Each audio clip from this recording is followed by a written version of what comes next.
Взгляд детей с ограниченными возможностями здоровья на события 40-х. К 75-летию победы в Великой Отечественной войне. Они подготовились ответственно, подключив своих родителей и близких. Одни помогали писать рассказ о родственниках, участниках войны, другие же рисовать.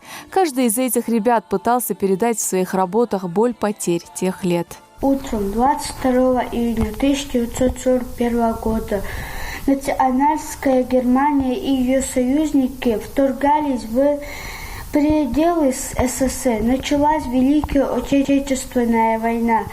В Ингушетии, как и во всех стране, шла массовая мобилизация. Дальше.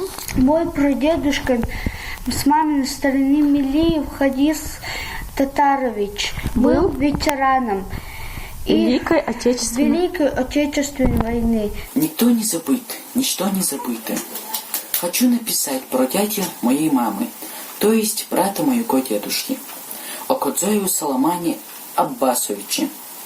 Родился Саламан в 1922 году в Средних Очелках.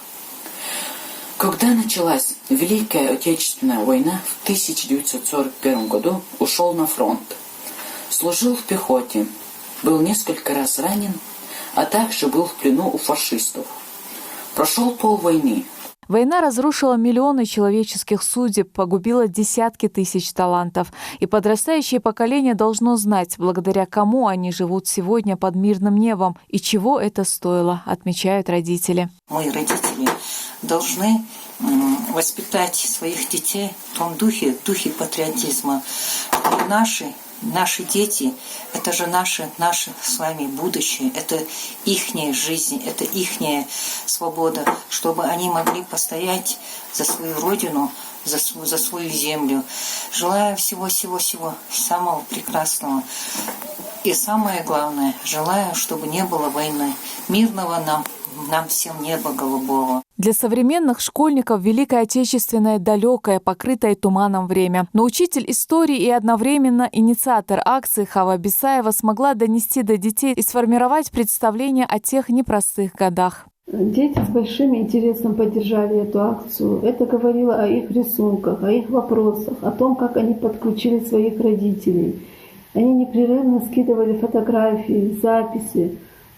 Также были видеозаписи родителей, которые выражали свою благодарность, что у них появилась такая возможность сказать о своих дедах, прадедах. К Хаве Бисаевой решили присоединиться и другие учителя. Увидев старания детей, они отправили их рисунки на всероссийский конкурс талантов, где выиграли в номинации «Рисуем вместе» и «День Победы».